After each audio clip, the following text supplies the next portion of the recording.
CLP meeting కొద్దిసేపట్లో ప్రారంభం కానుంది. ప్రస్తుతం కాంగ్రెస్ నేతలు మాట్లాడుతున్నారు. లైవ్ ద్వారా చూద్దాం. నేరుగా సమాధానం చెప్పలేక కేటీఆర్ గారు పెద్ద పెద్ద మాటలు మాట్లాడుతూ సిట్టింగ్ జడ్జి తోటి విచారణ జరిపిస్తామా, నేను అవసరమైతే రాజకీయ సన్యాసం చేస్తున్నటువంటి మాటలు మాట్లాడుతున్న వైనాన్ని ముందుగా తప్పుపడుతూ, అసలు టెండర్లు పిలిచిందే అమృతలో 3,516 కోట్లు అయితే ఆ 4-8 అంకెలు మీరు అన్నారే 8,888 కోట్ల అవినీతి జరుగుతుందని చెప్పని ఆ అంశంలో మా మంత్రి గారు మాట్లాడినటువంటి మాటలకు నేరుగా సమానం చెప్పకుండా అసలు 3,516 కోట్లు టెండర్ పిలిస్తే 8,888 కోట్లు ఎక్కడ అవినీతి జరిగింది, ఎందుకు ఈ దుష్ప్రచారము, ఎందుకు బట్టగాల్చి మా ప్రభుత్వం పైన వేస్తున్నారు? అసలు మా ముఖ్యమంత్రి గారు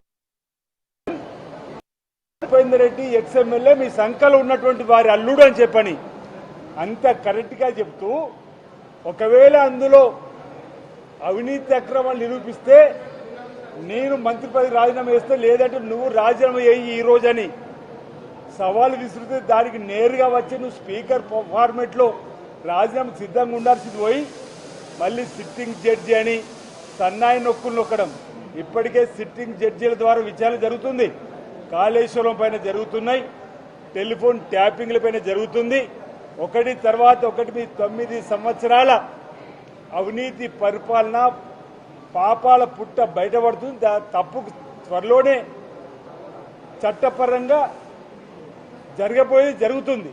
కానీ ఇక్కడ మీరు అనవసరంగా మీ హయాంలో సెప్టెంబర్ 20 అనుకుంటే 2023లో సెప్టెంబర్ 20, 2023లో ఇదే 3,516 కోట్లు మీ టెండర్ పిలిచినప్పుడు 3.99% ఎక్సెస్.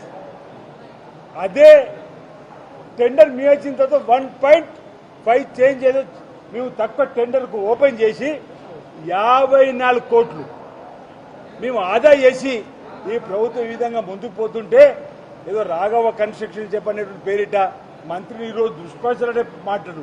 మా పొంగులేటి శ్రీనివాసరెడ్డి గారు రాజకీయాలు రాకముందే కాంట్రాక్టర్ ఉన్నారు. అదే రాఘవ కన్స్ట్రక్షన్ మీ బీఆర్ఎస్ పార్టీలో ఉన్నప్పుడు ఇస్తేనేమో ఒప్పు, ఈరోజు ఆయన కాంగ్రెస్ పార్టీలోకి మంత్రి అయిన తర్వాత ప్రజాస్వామ్య పద్ధతిలో ఓపెన్ బిడ్లో వాళ్ళు సాధించుకుంటే తప్ప ఇది ప్రజలకు ఈరోజు మీరు సమానం చెప్పాలి.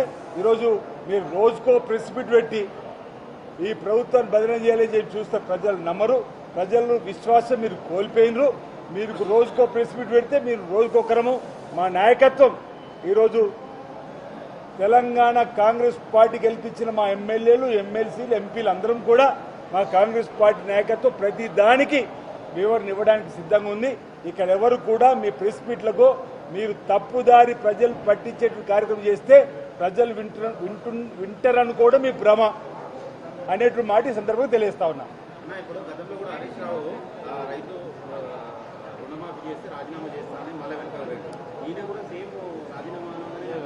అదే ఇప్పుడు అటు హరీష్ రావు గారు రైతు రుణమాఫీ చేస్తే రాజీనామా అని వెనక్కిపోయిండు. ఇక్కడ మా ఈరోజు కేటీఆర్ గారు మాట్లాడిన దానికి ఈరోజు ఇంకేదో ముఖ్యమంత్రి గారు సమానం చెప్పుంటున్నట.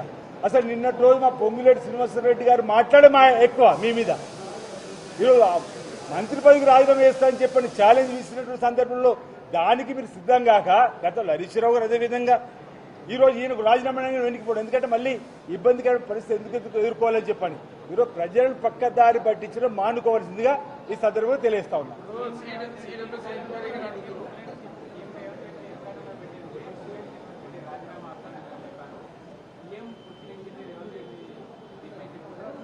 ఇలా సీఎం రేవంత్ రెడ్డి గారు అల్లుడే అనేటువంటి మాట అంటున్నట్టు ప్రతి సందర్భంలో నిన్న చక్కటి వివరణ ఇచ్చిండు. మాజీ శాసనసభ్యుడు ఉపేందర్ రెడ్డి గారు మీ సంఖ్యలో ఉన్నటువంటి వారి అల్లుడే సృజనని వారు వివరించారు. ముఖ్యమంత్రికి ఏ సంబంధం ఇలా, ముఖ్యమంత్రి గారి బంధువులకి ఏ సంబంధము, అమృతకు సంబంధించినటువంటి ఓపెన్ టెండర్ బిల్లు జరిగినటువంటి సందర్భంలో అర్హత సాధించిన వాటికి ఇవ్వడం జరుగుతుంది. నీ వివరణ ఇచ్చిన కదా. ఈరోజు 3,516 కోట్లే టెండర్లు అయితే 8,888 కోట్ల అవినీతి అక్రమాలు ఈ మరకలు ఎందుకు అంటున్నావు అంటున్నా. ఆ 4-8లకు సమానం చెప్తుంది కదా. అసలు ఈ 4-8 ఎక్కడికి వచ్చినాయి? ఈ 4-8 అంకెను ముందుగా ప్రజలకు సమానం చెప్పు. టెండర్ జరిగిందేమో 3,516 కోట్లు, ఈయన ఏమంటుండే 8,888 కోట్లు, అంటే 8. ఏవో చైతన్య కాలేజు నారాయణ కాలేజీలో ఏదన్నా 1 2 3 1 2 3 400 1 1 నేను 8 అని పెట్టుకున్నాడు. అరే ఆ టెండర్లు పెట్టిందే 3,000 పైచీలు కట్టి ఈ విధంగా అనడం దయచేసి ప్రజలు గమనించవలసి కోరుతున్నాం. ఇంకా వీళ్ళు ఫ్రస్ట్రేషన్లో ఉన్నారు. అధికారం కోల్పోయి 9 మాసాలు అయింది. వాళ్ళు అన్నారు ఈ ప్రభుత్వం వచ్చిన తర్వాత 3 రోజులకే పోతుంది, 3 నెలలు పోతుంది, 6 నెలలు అవుతుంది. అరే 9 నెలలు అయిన వీళ్ళు ఇంకా ఫెవికాల్ బంధంలాగా కాంగ్రెస్ ప్రభుత్వం ప్రజలకు అనుబంధం పెంచుకుంటుందని చెప్పినటువంటి భయంతో చేసేటువంటి ఆరోపణలే తప్ప ఈ ఆరోపణలు పసలేని ఆరోపణలు. ఈ ప్రభుత్వం మచ్చలేని ప్రభుత్వంగా రాబో రోజుల్లో పనిచేస్తుంది.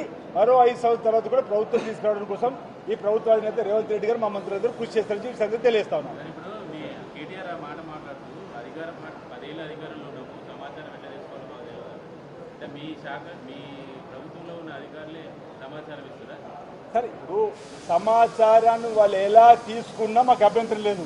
కానీ టెండర్లు పిలిచింది 3,516 కోట్లు అయితే నువ్వు 4-8 ఎట్టు చెప్తున్నావు? దానికి సమానం చెప్పంటున్నావు మా మంత్రి గారు, మా పొంగిరెడ్డి శ్రీనివాసరెడ్డి గారు. ఆ 4-8లకు అసలు మీరు పెట్టిందే కింద దానికి ఎందుకు దానికి సమానం చెప్తలేదు అనేది మా ఆలోచన, మా ఆరోపణ.